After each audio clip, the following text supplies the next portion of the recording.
Durant les dernières semaines, les activités majeures ont été marquées par la continuation des opérations dans les régions où les troupes onusiennes sont déployées en soutien des FARDC dans le but de garantir la protection des civils et empêcher les activités des groupes armés. Elle a accompli cette mission à partir des bases opérationnelles des détachements permanents ou temporaires déployés. Mes propos vont s'articuler autour des activités et événements opérationnels de soutien à la population qui se sont déroulés ces dernières semaines. Dans les provinces de l'Ituri, la situation sécuritaire demeure préoccupante en raison des tensions communautaires existantes.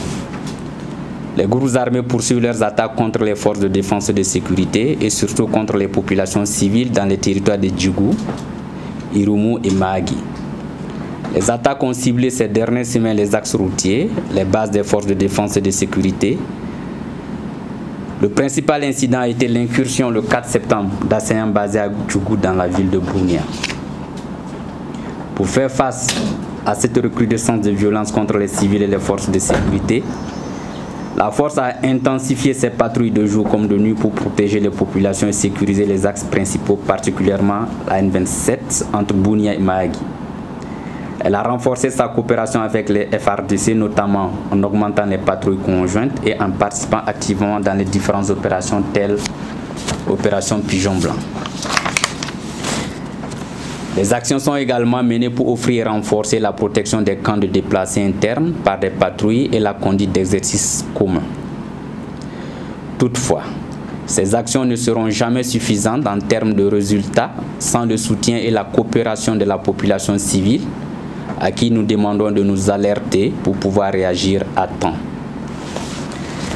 Dans le Nord Kivu, le territoire de Beni est secoué par les incessantes activités des ADF, qui de plus en plus se dispersent sur le territoire. Les semaines écoulées ont enregistré plusieurs attaques des ADF dans la région de Kainama, à 58 km au nord-est de Beni. Ils sont restés actifs également le long de la route Mbo-Kamago-Oisha. Au total, plus d'une dizaine d'attaques attribuées aux ADF contre des civils ou FARDC ont été enregistrées. Une dizaine de civils ont été enlevés ou tués, avec aussi des victimes du côté des FARDC. De ce fait, la force d'intervention de la brigade FAIB a renforcé ses actions de patrouille robustes et proactives. Elle renforce les FARDC en cas de besoin dans le cadre de la protection de la population. Dans les autres territoires du Nord Kivu, des affrontements ont été signalés dans les localités de Mutongo, Kaseke et Maniema. Les factions NDCA de Boura et Guidon ont continué à se disputer les différentes localités de Mutongo, Maniema et Luobo. La force poursuit ses patrouilles de domination de terrain et des activités d'engagement communautaire visant à assurer une présence dissuasive. Dans la province du Sud Kivu, l'environnement sécuritaire reste fragile en raison de conflits fonciers récurrents dans l'est du territoire de Calais. La région de Mikenge reste un des principaux foyers de violence dans les hauts plateaux. Une présence des miliciens a été signalée à Kawizi, Kiliba, Orningo et demeure ainsi une préoccupation dans la plaine de Ruzizi.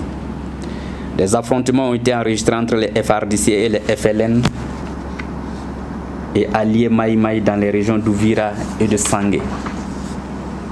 Les Maïmaï Yakutumba reprennent leurs attaques contre les positions des FARDC dans le territoire de Fizi après une brève accalmie. Dans le Tanganyika, la situation sécuritaire est instable à Nyunzu, à Bandera et Bandera en raison de l'activité des groupes armés et des conflits intercommunautaires. La force de la MONUSCO a renforcé les patrouilles de longue durée pour dominer les zones d'insécurité.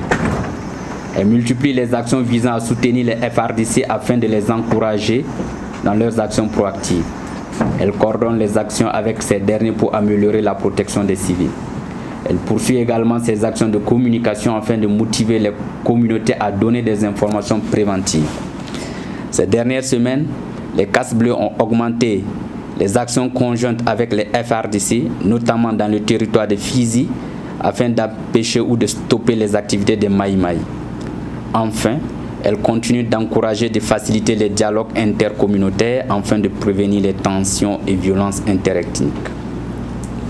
Au titre de la coopération civilo-militaire, la force de la MONUSCO, à travers ses différents contingents, continue de sensibiliser les populations concernant le Covid-19. Des équipes médicales continuent de fournir des soins à titre gracieux de porter assistance aux populations civiles. Les formations en renforcement de capacité des jeunes dans divers domaines tels que la mécanique, la couture et la maçonnerie, ainsi que la distribution d'eau potable aux populations se poursuivent également. Des travaux de réhabilitation de tronçons de route avancent pour favoriser le déplacement des populations dans le cadre de leurs activités socio-économiques dans les provinces de l'Ituri, du Nord et du Sud Kivu. Si encourageant, malgré les activités de certains groupes armés, durant cette semaine, plusieurs éléments appartenant à divers groupes armés se sont rendus au FARDC et à la MONUSCO, à la suite de différentes opérations. Près de 50 combattants, soit, se sont rendus dans le territoire de Zungu, à la suite des opérations de FARDC. À Zongwe, près de 50 éléments de Maïma à Panapale se sont rendus.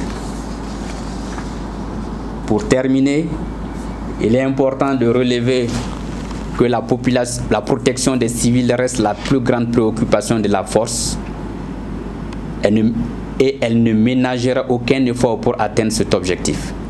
Signalons que la force est dans un processus de reconfiguration et de renforcement de ses capacités afin de produire plus de résultats également. Merci.